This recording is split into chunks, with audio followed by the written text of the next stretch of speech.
Welcome in, Locked On 76ers. You know, no matter what they do to the All-Star format, if the players don't care, it's lame. Also, some breaking news of the 76ers as well when it comes to a former guard potentially having a reunion with your Sixers. We'll break it all down and more in this edition of Locked On 76ers.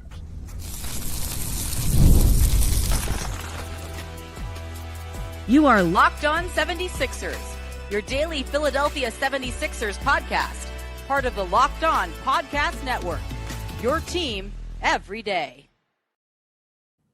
And we do thank you for making Locked On 76ers your first listen every day, part of the Locked On Podcast Network, your team every day. This particular episode is brought to you by FanDuel. Use your profit boost on an NBA futures bet and get entered in for your chance to win triple that to the NBA Finals. Play your game with FanDuel, the official sports betting partner of the NBA. Keith Pompey, longtime Sixers beat writer. Marc Farzetta, longtime veteran sports talker with you in the city. Brotherly love. We got some breaking news here regarding Cameron Payne possibly rejoining the 76ers. We got an all-star game format. We're going to evaluate that, how it actually looked. It's one thing to read about it. It's another thing to see it all played out. And then all-star weekend in general. Let's start right there. Tyrese Maxey leads the Stars, the All-Star Stars, against the All-Star Stripes with a game-high 9 points in the final after the world was conquered and pushed aside, that is. VJ Edgecombe wins Rising Stars game MVP. That was pretty awesome, especially seeing him going off the way he did in the final there, including getting the win with the final free throws, making his coach Vince Carter very excited. Tyrese Maxey participated in the three-point contest. We don't really need to say much more than that. Other than that, he was there. He shot, not very well, but he shot. All in all, Keith, what was your reaction to NBA All-Star Weekend? I mean, it kind of like went as you expected. I guess and here's the thing, dude. I really didn't pay attention to it. I'm gonna be honest with you. That tells me all I need to know. Yeah, I mean. You know, I'm down in DC. Came to DC this weekend for a volleyball tournament with my daughter, and it's just one of these things where you're on your phone at time to time. You saw where VJ Edgecombe got MVP of the Rising Stars. Then you see where Maxey scored a 17 in a 3-point contest. But it's something that as good as Maxey has been, it's one of those things. It's his first time there. You know that it's going to be a degree of difficulty.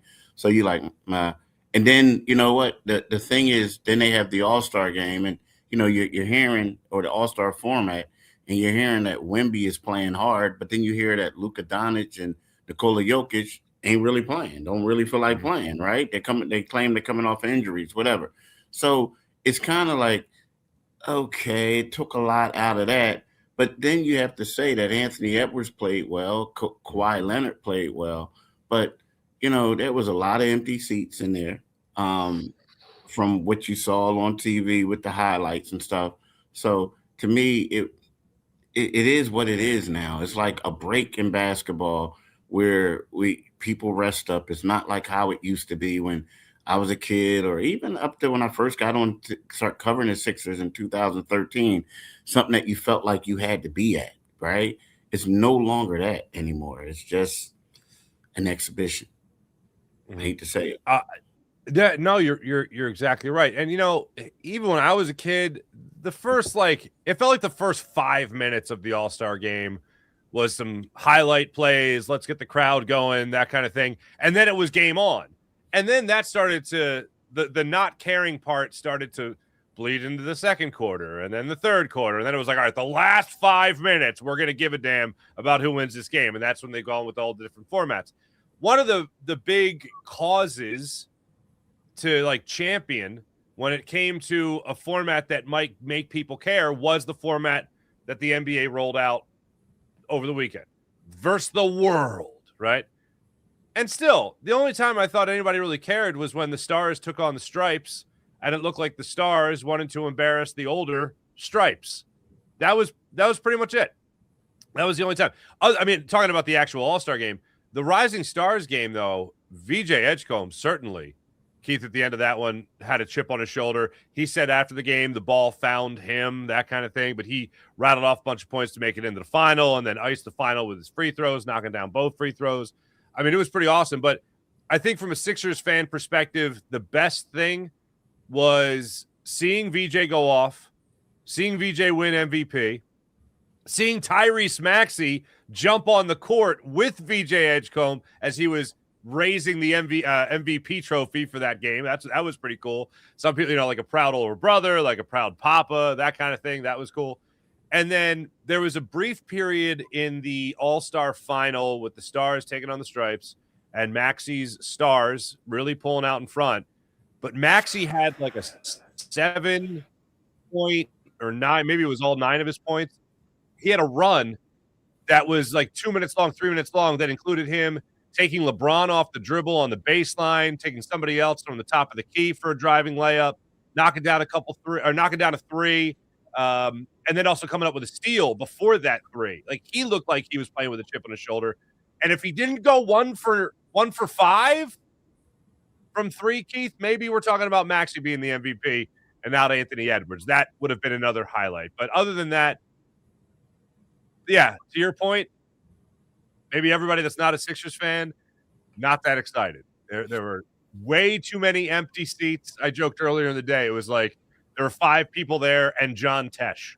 Like, that's who was at the game. It wasn't an impressive draw, and they really kept the stands on TV. They kept the stands really dark, and that's when I went, "Why are they so dark? Oh, no one's there. Oh, that's terrible." So all in all, it just wasn't that much of an impressive weekend. Certainly things you can look to as a Sixers fan that you'd go, okay, that was fun. But other than that, left a lot to be desired. Is there any cure-all to it? Is there any way to make it actually work? I mean, I would love for them to go back to the East-West.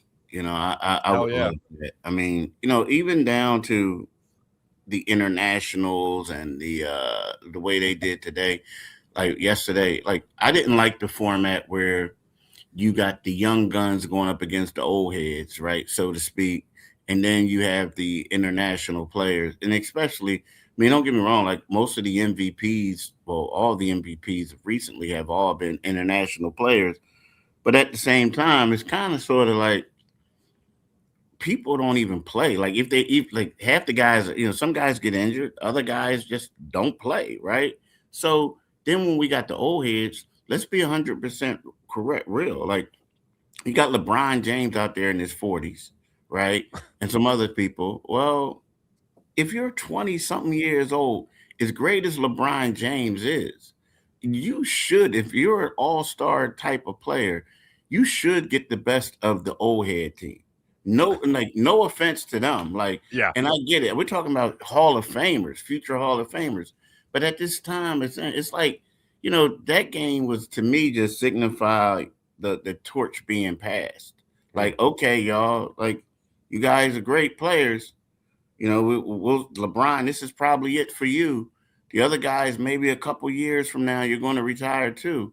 But it was just the passing of the torch, because they looked good like the first game they played, first couple. But then it just seemed like when they got to the championship game, from what I read, it's like they just got tired.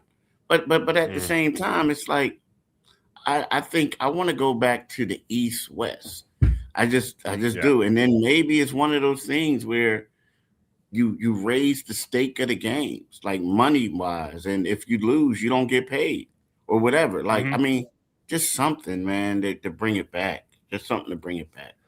I'm with you 100%. Plus, the sad part of it, we'll get into the final segment there. We hinted at it, but if they like, the only thing that's going to cure it is they care. That's the only thing that's going to cure it. And with the way sports in general, not just the NBA, this is not just an NBA problem, this is an everything problem, but the NBA seems to be trying to attack it more than anybody. It's only going to get cured if they care. And we'll talk about one other idea that goes into that in the final segment. But coming up, oh boy, we mentioned the name already, Keith.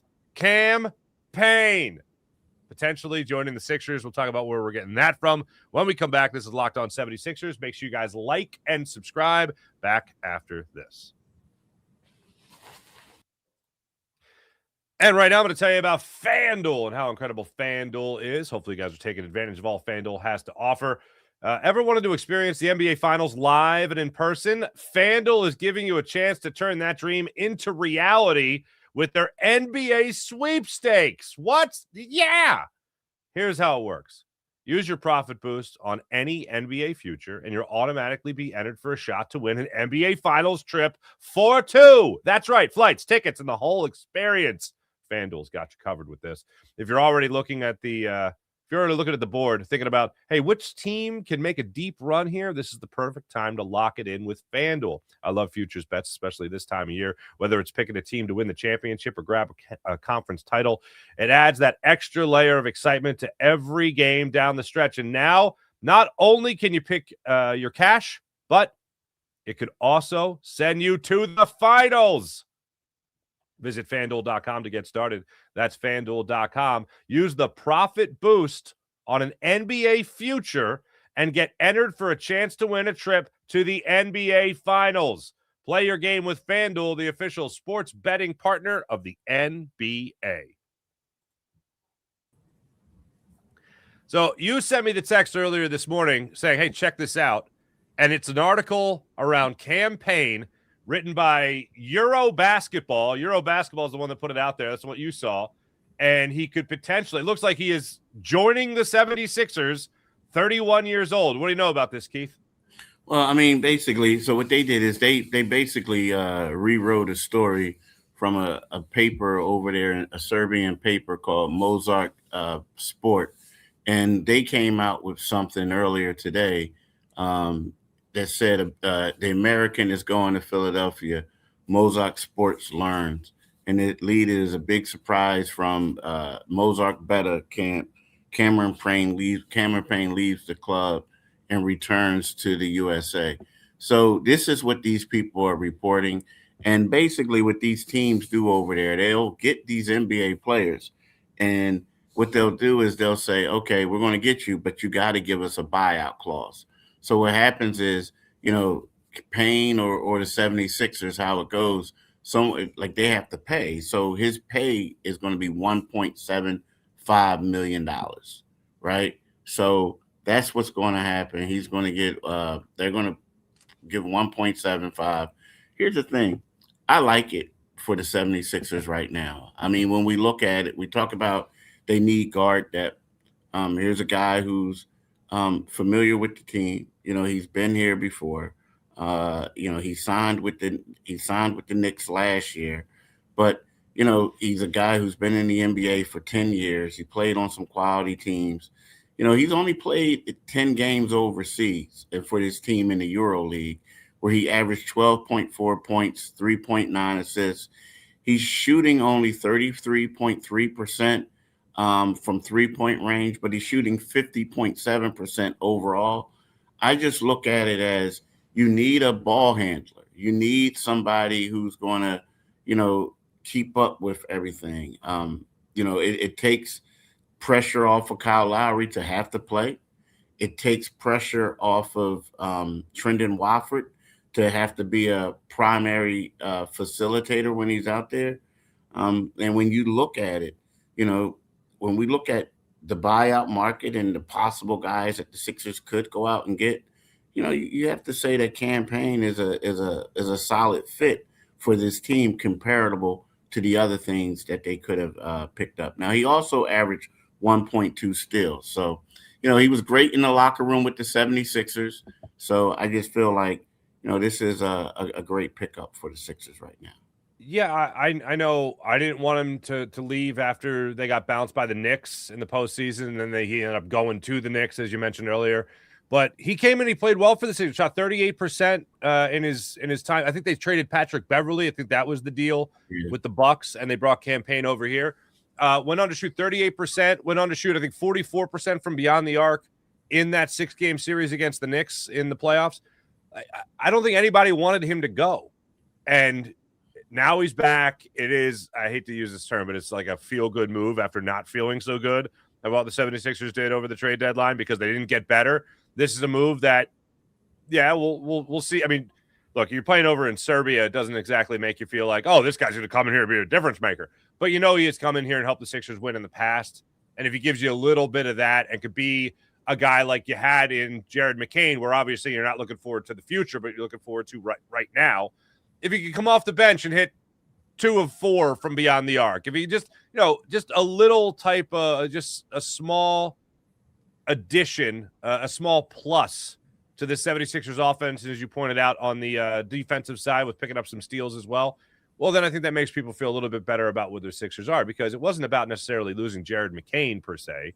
It was about they lost somebody that came off the bench that could knock down three-pointers for them, somebody that came off the bench that could be a scorer for them.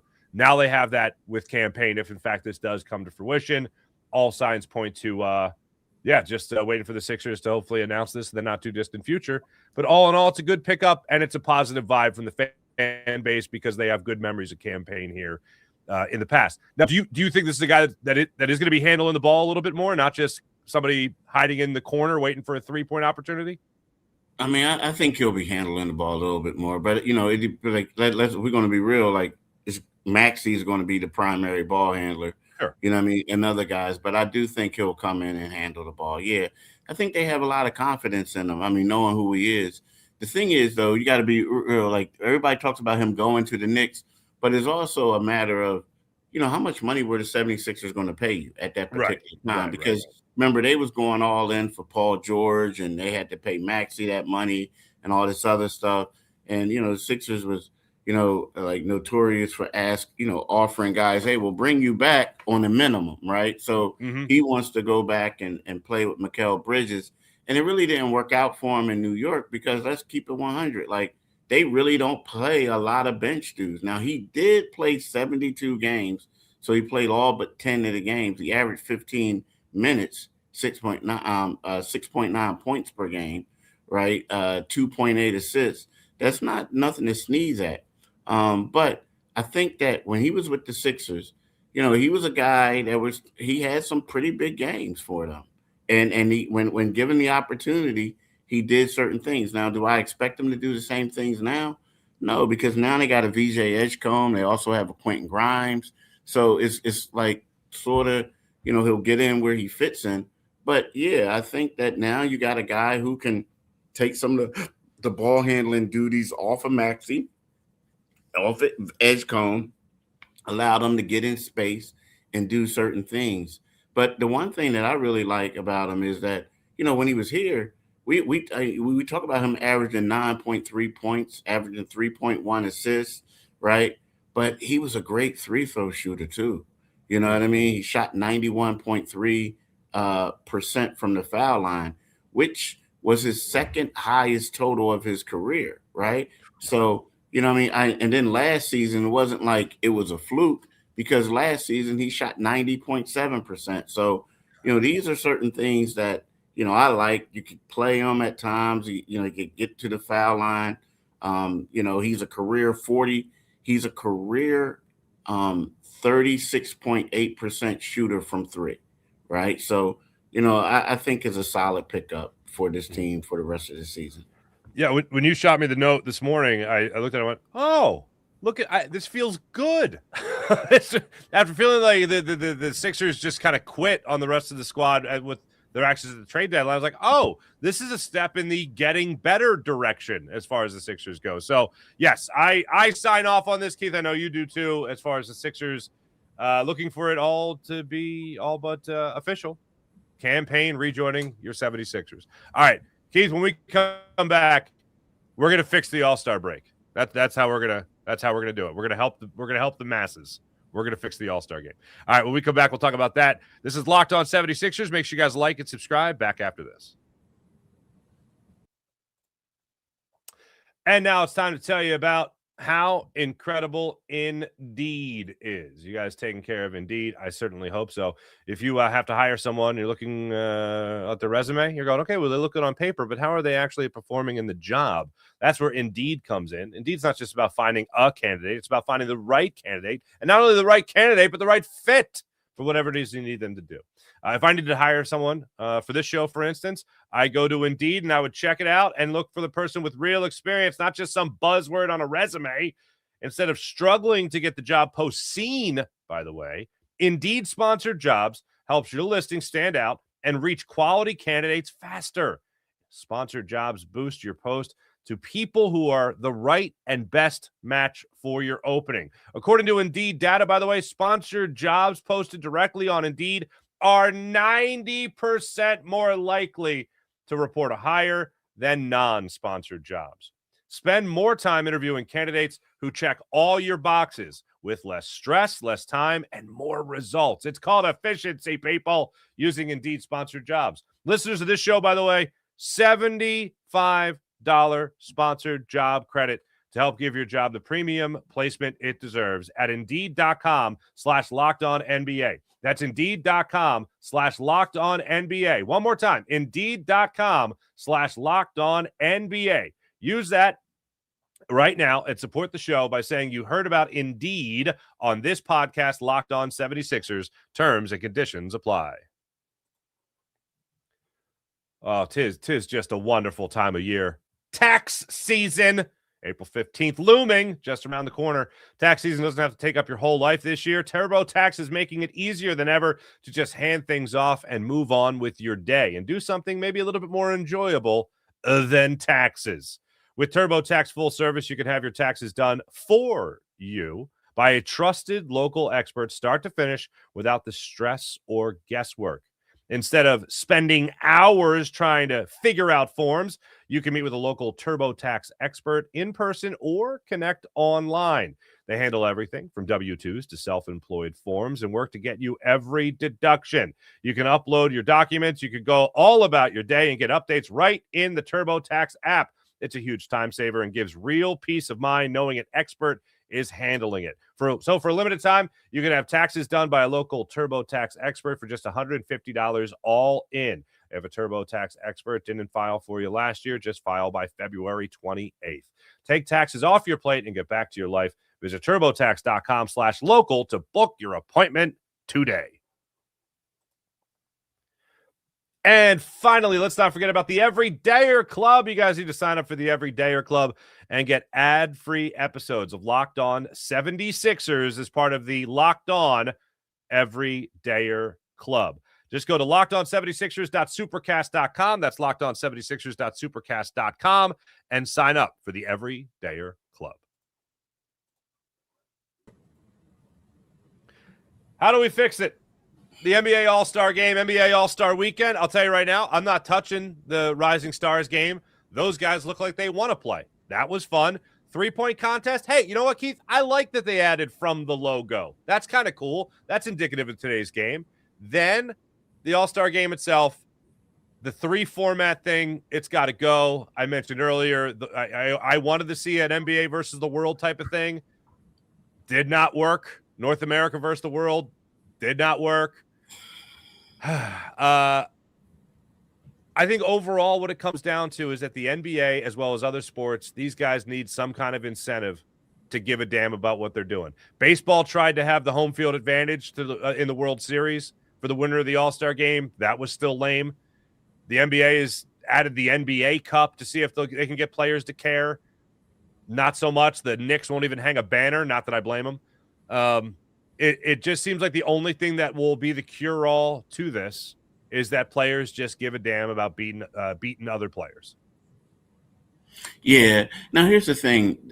From what people are saying is that this All-Star Game was competitive, like the competitive nature, right? The only thing that concerns me about that is because I was there in Chicago when they had the Kobe Bryant thing. And that was, because it was like Kobe died and everybody did this. And, it was like, they were playing hard and they were giving stuff to proceeds. And then afterwards, it just tailed off again. And that's why we're doing what we're doing now, because it tailed off. Mm-hmm. And my thing is, even if you look at a Kawhi Leonard going for 31, you look at Anthony Edwards, getting 32 points, right? And across 3 games. Right. How much longer are they going to keep this up? Like, whenever it's something new, it's always exciting, right? And then it changes. So to me, it's like before they were like, if you win, we're going to give money to a certain proceed. We're going to do Yeah, this. that was a good idea. Yeah. Yeah, that was good. But then the thing, it got stale though after a while. Like it didn't create people to continue to play hard, right? So to me is these guys like money, not money. I mean, they like money for their proceeds. I get that, but they like money. So what I mean like money that's going and being like money that's being deposited into their account. Yeah. Like I honestly think if you make it one of those things where, you got to play hard. I mean, you play hard, you get this money, the losing team doesn't get it. And I think it may work out, but it's just, I don't know. It's one of those things where it just seems like everybody talks about it and everybody says how much they love it. But then at the same time, when you go there, it's just not competitive typically. Now, again, from everybody saying how competitive this one is, but how long is it going to sustain? Is it going to stay that way? So I just don't, I think you got to go back, stop the gimmick stuff. Like, and I get it, USA versus the world, pride thing, the old heads versus the young bucks. I get all that. But at the same time, just go back and have East, West, and let's just get it going. I'm with you. I'm with you 100% there. His name is Keith Pompey, ladies and gentlemen. My name is Marc Farzetta. This is Locked On 76ers. I have a crazy scheduling conflict this week, but we're going to get you guys shows this week. We'll make it work. I promise you that. And we'll make sure that they are just as piping hot as per usual. Keith Pompey, Marc Farzetta. Make sure you guys like and subscribe. Locked On 76ers. Be back with you guys tomorrow. We'll see you then. Have a great day.